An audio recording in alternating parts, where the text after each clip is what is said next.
Hello. This book is called The Forever Garden. It's written by Laurel, Snyder, and Samantha Cotterill.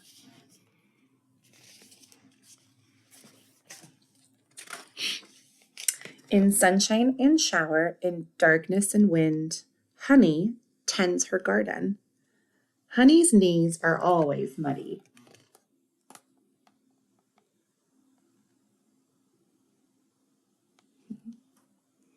What do you think? You think that's Honey? I think that's Honey.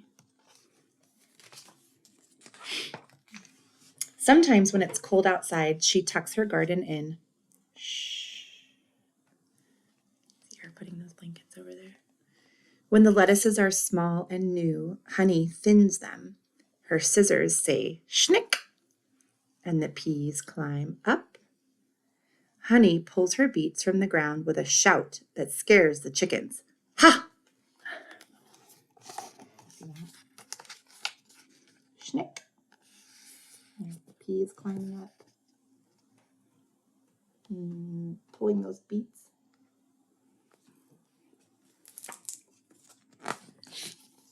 Honey sings to the kale.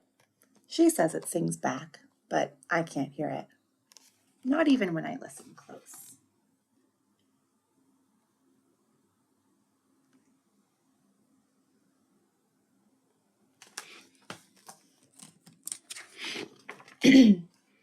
I hang on the fence in the mornings. Honey feeds me tiny carrots washed under the pump. Yellow tomatoes the size of marbles. They taste like sunshine. When it rains, I watch from the window.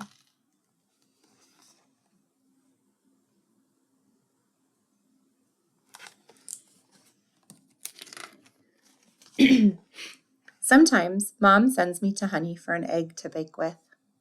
Honey's eggs are pink and green, smooth and speckled. The chickens get mad. They scatter. Brock! Presto, says Honey as she slips an egg into my hand. The egg is warm.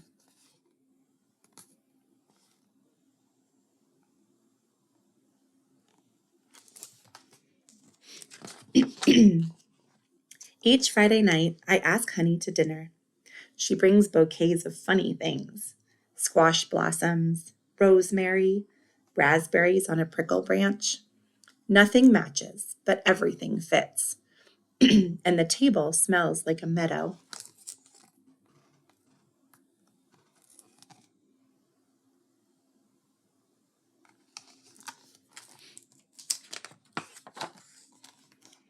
On nice nights, Honey eats in her garden. Beans and salad, a jug of water from the pump, tinkling cold. When the fireflies come out, I go over for dessert. Honey always has a cookie. I have 2 or 3.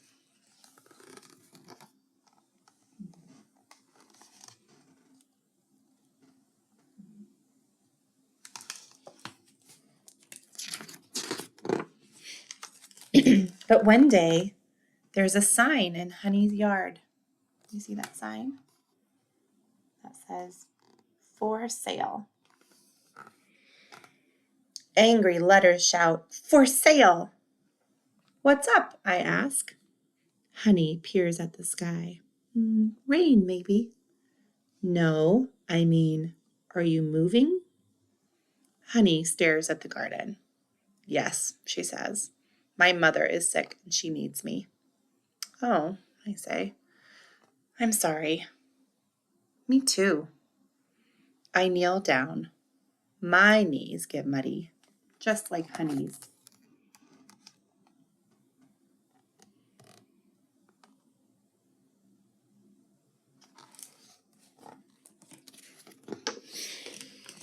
The next day, I lie under the sunflowers and watch Honey plant strawberries. Chickens doze. A bee buzzes.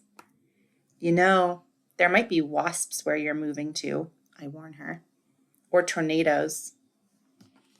Honey turns to me and smiles. I'll miss you too, she says. I touch a strawberry leaf, dark and glossy. It trembles. How do you think she's feeling that her friend Honey is moving? How do you think Honey is feeling to be the one who's having to move? It happens sometimes, doesn't it? We walked to the porch for a cool glass of water. When will the berries be ready? I ask. Next summer, says Honey. But then you won't be here to eat them. Honey takes off her gloves. Nope, she says, but someone will. That's not fair, I say. It's your garden. The garden isn't really mine, says Honey. It belongs to everyone. But you did all the work, I say. Honey shakes her head. I didn't plant the grapes. I only ate them. Then who did? Honey shrugs. No way to know, but that's just fine. The new folks will enjoy these strawberries the way I enjoyed the grapes. And if they add something, the garden will keep going, maybe forever.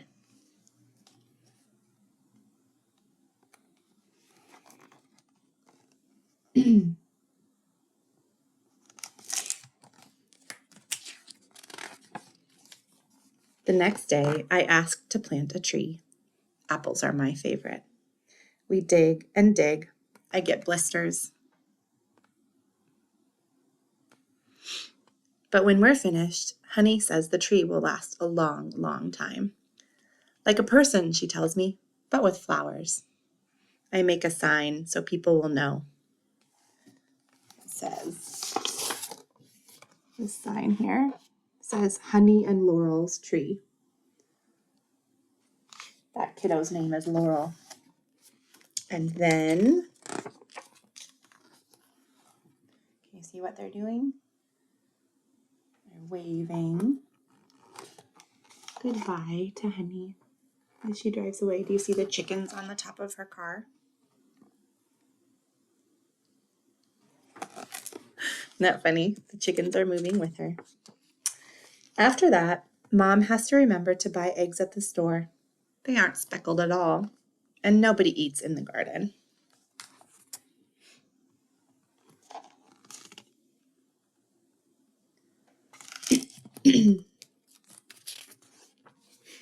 But one day, there are new people at Honey's. Lots of people. Little people. Look, there's a whole family moving in. That's exciting.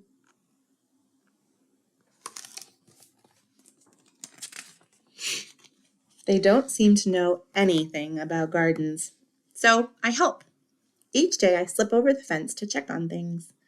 I weed the rows. I say hi to my tree. Sometimes I sing to the kale.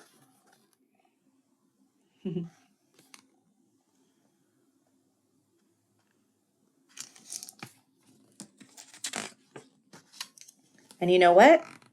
When the world is very quiet, if I close my eyes, I can almost hear it singing back.